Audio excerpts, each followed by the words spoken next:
ఆదివాసీలు తమ హక్కుల కోసం గళమెత్తారు. ఏజెన్సీ ప్రాంతాన్ని మొత్తం స్తంభింపజేశారు. 1/70 యాక్ట్ను పటిష్టంగా అమలు చేయాలని, జీవో నెంబర్ 3ను పునరుద్ధరించాలని డిమాండ్ చేస్తూ ఏజెన్సీ బంద్కు పిలుపునిచ్చారు. గిరిజన ఆదివాసీ సంఘాలు చేపట్టిన బంద్కు ప్రజలు, వ్యాపారవేత్తలు సంపూర్ణ మద్దతు ప్రకటించారు. స్వచ్ఛందంగా వ్యాపార సంస్థలను మూసివేశారు. గిరిజన సంఘాల బంద్కు వైఎస్ఆర్సీపీ సంపూర్ణ మద్దతు తెలిపింది. బంద్ను విచ్ఛిన్నం చేసేందుకు కూటమి ప్రభుత్వం ఎన్ని ప్రయత్నాలు చేసినా అవి ఫలించలేదని, చంద్రబాబు ఇప్పటికైనా బుద్ధి తెచ్చుకుని మారాలని ఆ పార్టీ నేతలు సూచించారు. కూటమి ప్రభుత్వంపై గిరిజన ఆదివాసీ సంఘాలు గర్జించాయి. తమ హక్కుల సాధన కోసం ప్రభుత్వంపై పోరాటానికి శ్రీకారం చుట్టాయి. 1/70 యాక్ట్ను పటిష్టంగా అమలు చేయాలి అని, జీవో నెంబర్ 3ను పునరుద్ధరించాలి అని, ఏజెన్సీ ప్రాంతంలో బాక్సైట్ తవ్వకాలకు ఎలాంటి అనుమతులు ఇవ్వకూడదు అని, హైడ్రో పవర్ ప్రాజెక్టులకు ఇచ్చిన అనుమతులను రద్దు చేయాలి అని డిమాండ్ చేస్తూ 2 రోజుల పాటు ఉద్యమ కార్యాచరణ చేపట్టాయి. తొలి రోజు అరణ్య గర్జన పేరుతో బహిరంగ సభ నిర్వహించిన గిరిజన సంఘాలు 2వ రోజు ఏజెన్సీ బంద్కు పిలుపునిచ్చాయి. బంద్లో వైఎస్ఆర్సీపీ నేతలు, కార్యకర్తలు స్వచ్ఛందంగా పాల్గొన్నారు. ఎన్నికలకు ముందు అరకులో జరిగిన భారీ బహిరంగ సభలో చంద్రబాబు జీవో నెంబర్ 3ను పునరుద్ధరిస్తాము అని, లేదంటే ప్రత్యామ్నాయ మార్గాన్ని చూపిస్తాము అని హామీ ఇచ్చారు అని గిరిజన సంఘాల నేతలు గుర్తు చేశారు. 2 ఏళ్లు గడిచినా హామీ నెరవేరలేదు అని ఆరోపిస్తూ గిరిజన ఆదివాసీ సంఘాలు ఉద్యమ బాట పట్టాయి. 1/70 యాక్ట్ను సవరించాలి అని కోరుతూ గిరిజనేతరులు సుమారు 1700 మంది సుప్రీంకోర్టులో కేసులు వేశారు అని నేతలు చెబుతున్నారు.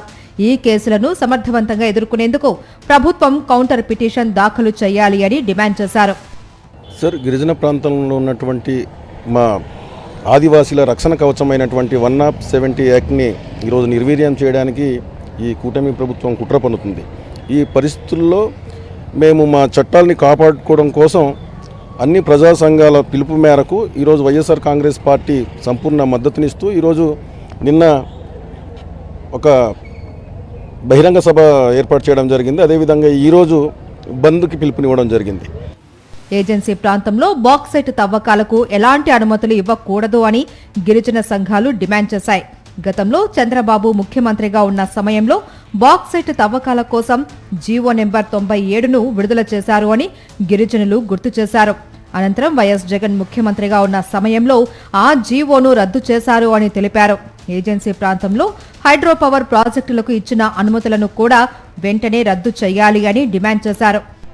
మరి ఇక్కడ 1/70 అనేటటువంటి యాక్ట్ ఇక్కడ ఉంది. కానీ ఆ యాక్ట్ని ఈరోజు పూర్తి స్థాయిలో అధికారులు మరి న్యాయం చేయడంలో మాత్రం పూర్తిగా విఫలమయ్యారని చెప్పాలి. ఎందుకంటే ఎల్టీఆర్ కేసులు పెట్టినా సరే దాని మీద ఎటువంటి చర్యలు తీసుకోకపోవడం అనేటువంటి ఒక దుర్మార్గమైనటువంటి ఆలోచనగానే మేము భావిస్తూ ఉన్నాం. గిరిజనులు చేపట్టిన ఉద్యమాన్ని అణిచివేసేందుకు ప్రభుత్వం శతవిధాలా ప్రయత్నించింది అని వైఎస్ఆర్సీపీ నేతలు మండిపడ్డారు. బంద్కు మద్దతు ఇవ్వొద్దు అంటూ అధికార టీడీపీ నేతలు వ్యాపారవేత్తలను బెదిరించారు అని, బంద్కు వారం రోజుల ముందు నుంచే ఉద్యమకారులపై తప్పుడు కేసులు బనాయించారు అని ఆరోపించారు. చంద్రబాబు ప్రభుత్వం ఎన్ని ప్రయత్నాలు చేసినా బంద్ను అడ్డుకోలేకపోయింది అని గిరిజన సంఘాల నేతలు తెలిపారు.